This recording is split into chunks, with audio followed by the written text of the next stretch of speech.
Hello and welcome to Twist List. Today we are looking at 10 dark secrets of the Mongol Empire.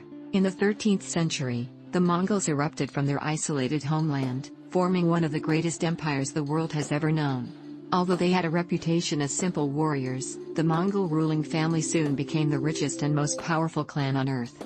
Moving from felt tents to their great palace city at Karakorum, the Mongol court hid all sorts of dark secrets. At number 10 we have murder. Genghis Khan committed his first murder at age 14. According to a near-contemporary chronicle known as The Secret History of the Mongols, the young Temujin was often bullied by his older half-brother Bakhtur. After Bakhtur stole some food from them, Temujin and his younger brother Khazar crept up on Bakhtur through the long grass and riddled him with arrows. Unsurprisingly, Genghis remained fond of murder as a problem-solving method, and a number of his enemies died sudden and suspicious deaths.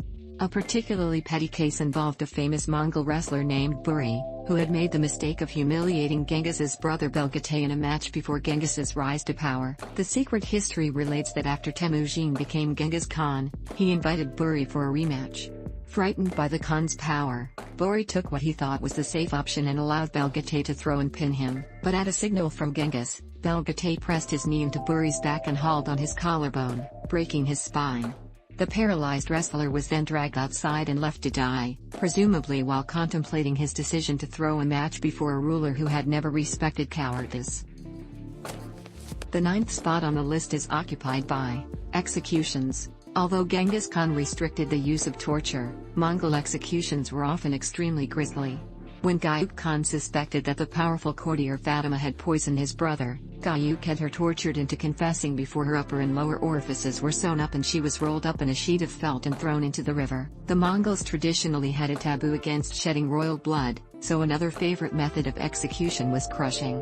The Abbasid Caliph Al-Musta'sim was rolled up in a carpet and trampled to death by stampeding horses. After the Battle of the Kalka River, captured Russian princes were shoved under some floorboards and crushed as the Mongols held their victory feast on top of them. Genghis himself ordered that a captured Tungut ruler be renamed Shijurk, loyal, before he was crushed, so that his spirit would be forced to serve the Mongols in the afterlife.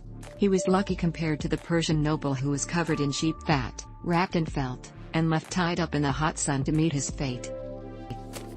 Number 8 on our list is Intrigue. Despite the Mongol reputation as bluff, uncomplicated warriors, they were as fond of intrigue as any other people, and the court often resembled a snake pit of competing factions. One of the earliest and most serious incidents came during the reign of Genghis himself, when the shaman Tebtungri began maneuvering to replace the Khan's brothers as the dominant power at court. Tebtungri first targeted the Khan's brother Khazar, reporting a prophetic vision that Khazar would try to take power for himself. Genghis immediately ordered Khazar arrested and seemed likely to sentence him to death. The day was saved by Genghis's mother, Hoelun.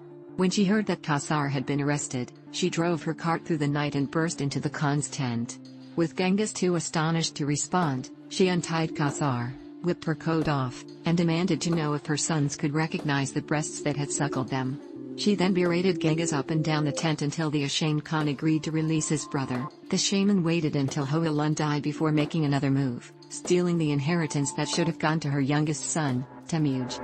When Temujin complained, Tebtungri's brothers beat Temujin and forced him to kneel and beg the shaman for his life. This time, Genghis's wife Bort intervened, warning that the shaman might move against Genghis one day.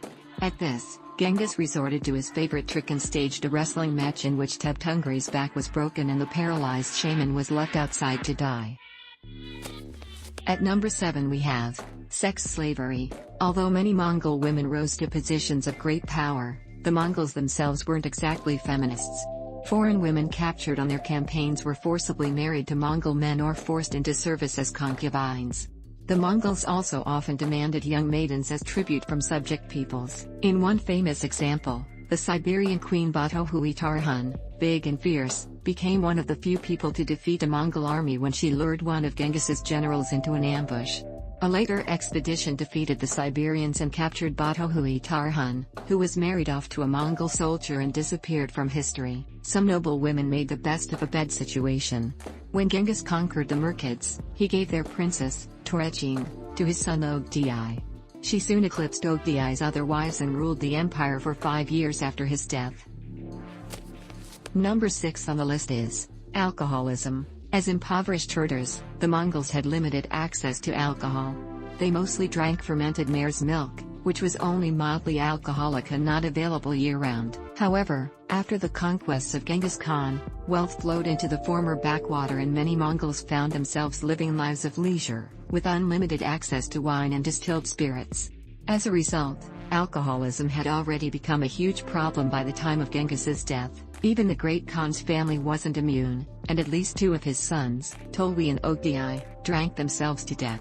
Their brother Chagatai was forced to strictly order his servants not to let him have more than a few cups a day. The problem was particularly acute with Ogdei, who had succeeded Genghis as Khan. Ogdei was almost completely dependent on wine, to the point that Persian historian Adamalik Juvayni claims that Ogdei often made key decisions drunk. His minister, Yaluchukai, repeatedly made the Khan promise to drink less. But the promise never stuck, especially since his wife, Toregin, encouraged him to stay drunk so that she could take power for herself. The problem didn't end with Genghis's sons. The European monk William of Rubruck visited the court of his grandson monk and reported a pervasive drinking culture, including a silver tree with 4 pipes that freely dispensed wine, rice wine, mead, and fermented mare's milk. The 5th spot on the list is occupied by the kidnapping that helped create and destroy the empire. Around 1178, a newlywed named Bort was kidnapped by Merkid tribesmen. Her enraged husband, Temujin, quickly assembled a small coalition and attacked the Merkids, rescuing Bort and establishing his reputation as a formidable warrior. It was arguably the moment that put Temujin on the path to becoming Genghis Khan. Yet if the kidnapping helped create the Mongol Empire, it also helped destroy it. By the time Bort was rescued, she was several months pregnant and no one could say for sure whether the father was her husband or one of her rapists. By all accounts, Temujin accepted the child as his. But the rumors persisted. Many years later, the aging Genghis Khan called his family together to designate a successor. The obvious choice was his oldest son, Joshi. But his second son, Chagatai, insisted that he should take precedence over the bastard son of the Merkid, and the meeting descended into an undignified brawl. Despite their father's pleas, the brothers refused to reconcile. This forced a compromise where the throne went to Genghis's 3rd son, the alcoholic Ogdei, setting the stage for years of infighting and strife that eventually broke the empire apart. Number 4 on the list is the Purge. Genghis Khan carefully ensured that his son Ogdei would take the throne without opposition on Genghis's death. The real problem started when Ogdei drank himself to death in 1241. Political infighting escalated into a vicious purge that almost exterminated the descendants of 2 of Genghis's 4 sons. Power was initially seized by Ogdei's wife, Toregin, who ruled the empire for 5 years while she schemed to have her wastrel son Gayuk elected Khan. She succeeded after much intrigue, including the execution of Genghis's surviving brother, Temuj. But Gayuk turned against her after she tried to keep power for herself. Toregin's advisors were executed, and the queen herself died under extremely mysterious circumstances. Gayuk's own sudden death 2 years later threw things back into chaos as the descendants of Joshi and Tolui teamed up to put Tolui's son Monk on the throne. They were opposed by the Chagatates and Ogdeids, who apparently tried to assassinate Monk and stage a coup. In response, Monk staged a massive purge. The ministers of Ogdei and Gayuk were rounded up and murdered. Meanwhile, the army was formed into a massive line and sent sweeping through Mongolia, rounding up Ogdeid princes for execution. Special tribunals called Jargis were sent through the empire, conducting show trials of Ogdeid loyalists.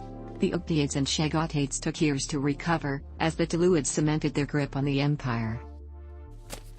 At the 3rd place we have Civil War. The first Mongol civil war almost broke out during the short reign of Gayuk.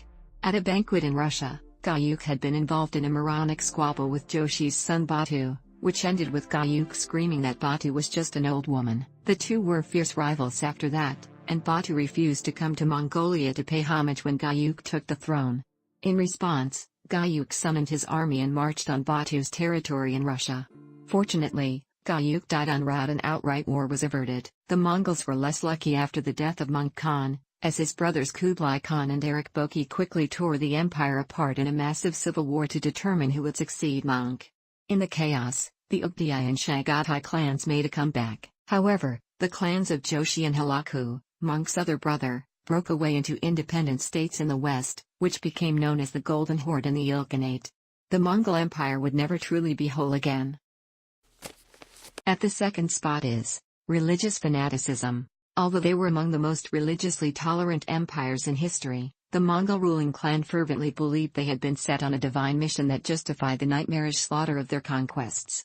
In 1218, Genghis Khan climbed the pulpit of a mosque in the recently conquered city of Bukhara and informed the quaking citizens, "You have committed great sins. If you had not committed great sins, God would not have sent a punishment like me upon you." Many years later, Genghis's grandson Gayuk struck a similar note in a letter to Pope Innocent IV, "Thanks to the power of the eternal heaven, all lands have been given to us from sunrise to sunset. If you do not obey the commands of heaven and run counter to our orders, we shall know that you are a foe." Another grandson, Monk Khan, wrote to King Louis of France boasting that in heaven there is only one eternal God, and on earth, there is only one Lord, Genghis Khan, when, by the virtue of the eternal God, from the rising of the sun to the setting, all the world shall be in universal joy and peace, then shall be manifested what we are to be. Halaku Khan neatly summed things up in another letter. God spoke to our grandfather, Genghis Khan, through Tebtungri, saying, "I have set thee over the nations.